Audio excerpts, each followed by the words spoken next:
Eerie! Get over here right now! About what? What did I tell you about buying stuff offline? What is in this? Oh, that? Yeah, it's merch. My merch this time. Oh, is it really now? Yeah, let me show you.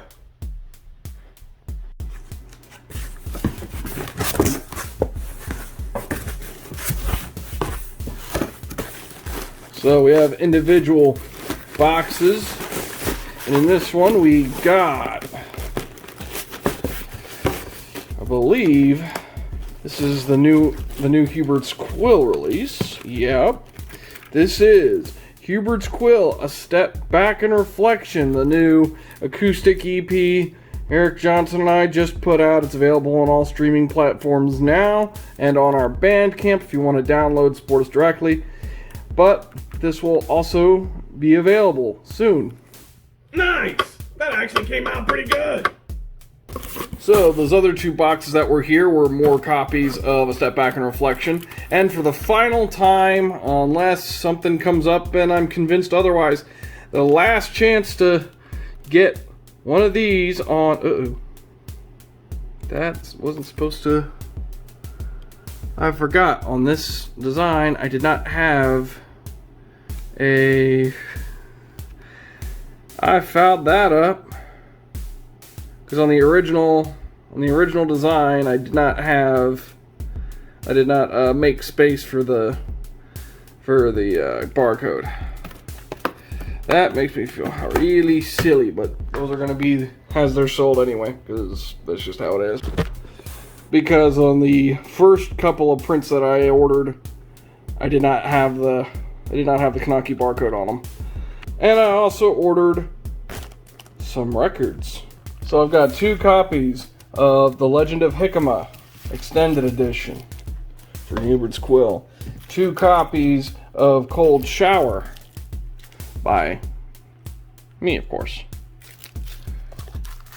and 2 copies of Maker of Miracles. So apparently what they did was they put all of these, they packaged them slightly separate. They come in their own little protective things, but you gotta, as the artist, you gotta put them inside the record sleeve yourself.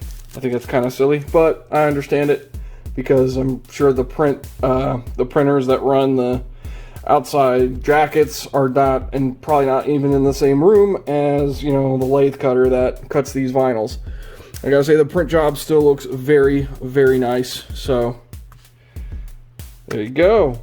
In case you're curious, this is what they actually all look like. So all of this will be available at Vintage Toy Mall. That's right, at Vintage Toy Mall in Broken Arrow, Oklahoma.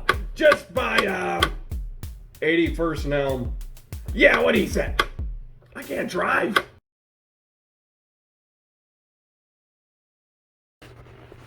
Okay, so guess what? We're in the kitchen this time. It's been a while since we've done this in the kitchen. So, what could possibly be in this thing? It's soft. It's floppy. That means it is probably a thing what I can wear. In other words, some sort of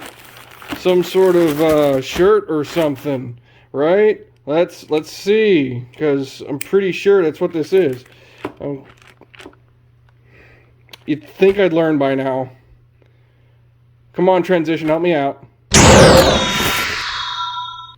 So, for the Korn Monumental live stream, which was actually really, really cool to watch, they were also selling some limited merch, and this was a long sleeve shirt, and I decided to get this because I like the design. I didn't have any Korn-related anything. It's like, you know, I don't really have a whole lot of mainstream bands that I wear shirts of, but you know what, why not for this one? And I'm going to need a screen transition for this again. I'm going to just need to get a tripod, that way I don't have to finagle with this anymore. But until then, Mr. Screen Transition, do your job.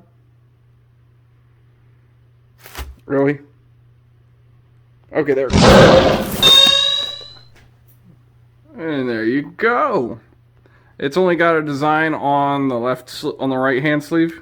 So, but yeah, this is a very high quality screen print, which you would expect from a band this big. So that's dope. And now I have a Korn shirt, and it's new. It's pretty cool. Yeah.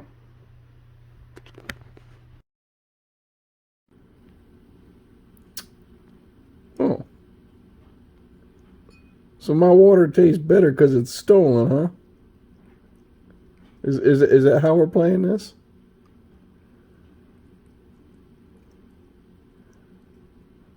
And now I gotta get more water.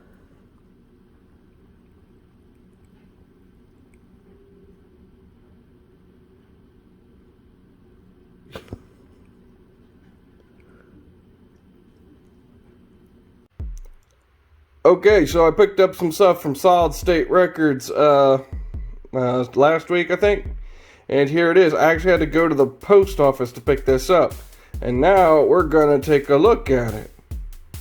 Because that's what I've been doing. Yeah, there we go. Oh, right. I'm going to need to do another one, another screen transition in order to show it's in the individual things. I only remember grabbing one CD, but I guess I grabbed two. So we're going to open these, and you can tell these are records. And I will show you what those are, obviously. Otherwise, what would be the point of the video, right? I really need to get with it. Okay, so we have Funeral Psalms by The Undertaking. They are a relatively new band with Solid State Records. I've been listening to this album quite a bit on YouTube, and I haven't been able to find these anywhere. So I went ahead and ordered them online. They sent me 3 of them. I don't know how I ended up with 3 of them. We have the same album, but on a vinyl record. Because honestly, I think the album's that good. If you like post-hardcore, this is some classic post-hardcore right here. If you were into that genre back when it was big, because that was kind of one of the big genres that got Solid State the recognition that it did. There was like a lot of post-hardcore and post-hardcore metal. This will definitely take you back to that mid-career Norma Jean sort of vibe. It's really good. So let me go ahead, set this aside. And speaking of old school Solid State, August Burns Red, Thrill Seeker. I've not followed them that much. I've listened to some of their new stuff here and there, but this was like the only album that I really, really loved from them. Not to say that any of the other ones were bad. I don't think they were, but honestly, this one was where it was at for me. After that, I just really didn't get into Messengers when it was new. And I just didn't keep up with it because then it became something that like meatheads and guitar nerds were into. And it's like when something blows up in popularity like that, a lot of times I'm usually gonna lay off that band or artist for a while. So it's like it makes me not want to, we're in a hipsterish way, it makes me not want to delve into it. But personally, I didn't find their sound interesting enough to follow them after that. But I didn't even like the sound of this album when the songs originally dropped. I listened as I liked Your Little Suburbia's in Ruins, and then it's like I started to like that so much. I'm like, you know what, why not buy the record? And so I bought the album, and actually I have my old copy of that. So here you can see my copy from my teen years. That's there. And this is very, very, very fully played. So it's like I blasted this album quite a lot. I didn't know I wasn't sure if I'd actually like the entire album as much as I did, but I did start to finish. I mean, for post-hardcore metal, it feels like the marriage of hardcore punk and thrash. Because the guitar work definitely reminds me more of thrash, but the rhythms and the vocals are obviously very, very hardcore, post-hardcore. So yeah, this is a quintessential metalcore album for my generation now, because they are one of the biggest bands in metalcore, period. And which is awesome because they're a Christian band. I really don't understand why they covered Chop Suey, but that's another story. They did a live stream playing this in its entirety, so this was a special pressing for that. So that's pretty dope. So let's take a look at them. So here we have it opened up now. Let's take a look at the record, because this came in a couple different variants. I really wanted to get the because they are pressing the live performance on. Oh, cool! So that's the cover from the CD. They're pressed the live performance to a vinyl. Also, I ran out of time to order that one. A little bit of static, so give me a second here. That is really cool.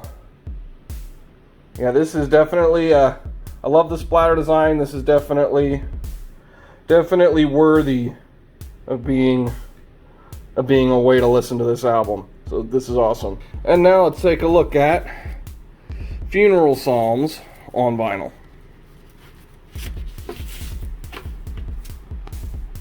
I actually kind of like this layout. It's very reminiscent of a lot of the types of a lot of vinyl from back in the day when vinyl was the main way of buying physical media for audio. So I actually really like that. Although I don't feel like it properly represents the album at all. It kind of doesn't make sense stylistically. Like, that's the one thing that I don't really understand marketing wise, is this album cover does not tell you at all that this is a post-hardcore band, and it's otherwise very plain. So that's confusing. So here we have the record itself. I got the two-tone one because the cream color kind of reminded me of the color of the artwork, and you can see that here. So it doesn't look exactly right on my camera because of the color correction on the lens, but in person the tones look much more similar. I love it when people who design packaging and stuff actually go the extra mile if they're doing colored vinyl variants, to where they actually mesh with the artwork and the cover itself. I always appreciate that sort of thing. So that is really cool. Okay, so that's what I got this time, and I actually checked the packing slip. I accidentally ordered 3 copies of these. So now I've got to decide who these are going to go to. The other 2 anyway.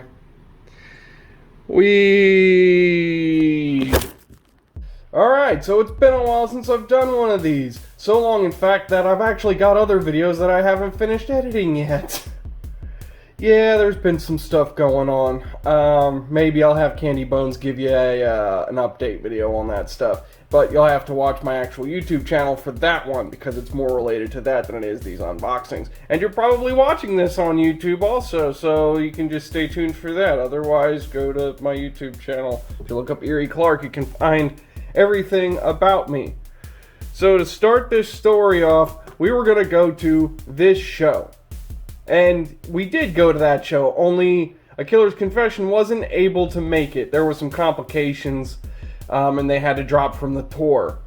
And I was very, very disappointed by that, but it was still a really great show. All the bands performed great. It was a really, really fun time. But I still wanted A Killer's Confession merch. So later that night, after I got home from the concert at like 3 in the morning or something like that, I bought some stuff, and you and I are going to take a look at the stuff I bought from A Killer's Confession. Now, if you don't know who A Killer's Confession is, that is former singer for Mushroom Head, because remember, they've usually always had 3.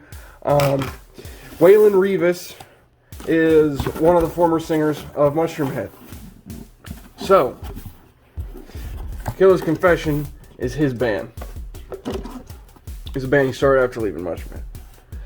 So we have Unbroken, which was, I believe, his first one. Yeah, 2017. This was the first album he produced. Really good, sort of, kind of a blend of new metal and post-grunge. This is a very, very, very tasty album. The Indifference of Good Men. It's kind of more on the radio rock side. They do a lot of modern stuff, like trap beats and things like that. I'm kind of mixed on this one. I don't think it's a bad album at all, but it definitely does not shine as well as this, in my opinion. Even the artwork, this looks way, way more appealing. I mean, again, this isn't bad, it's just not as good. But both of these albums have 13 tracks on them. I love decent length records, so that's pretty dope. And of course, I also bought a record because have you met me? And here we are. This is obviously the vinyl copy of Unbroken. And here we go. It's gatefold. That's cool. You got your notes. It's only a one disc boy. So they must have made a very tight mix, reined in all the bass frequencies, because most modern records are on 2 discs because of the bass wobble. And that doesn't, not to be confused with dubstep wobble bass, completely separate thing. I mean the grooves themselves, because bass grooves on vinyl are wider. So in order to fit more songs, you have to use multiple discs. But apparently they must have done a nice mix on this, specifically for vinyl. That way they could fit it all on one. Yeah, it must really get me through on, because there's only... Because I'm looking at the amount of tracks that are on here, and look at all this empty space. That's very well condensed, because this is a 13-track album. But anyway, yep, there you go. It looks cool, and that's what we've got.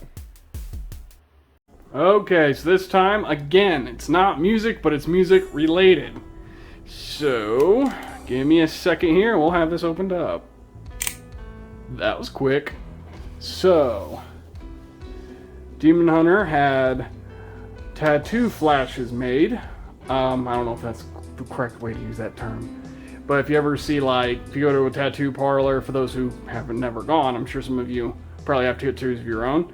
But if you've ever been to, or in case you haven't been, I mean, to a tattoo parlor, there's usually stuff like this, like hanging up on the wall as reference. So it's like, hey, if you want, you can just pick from one of those type of thing.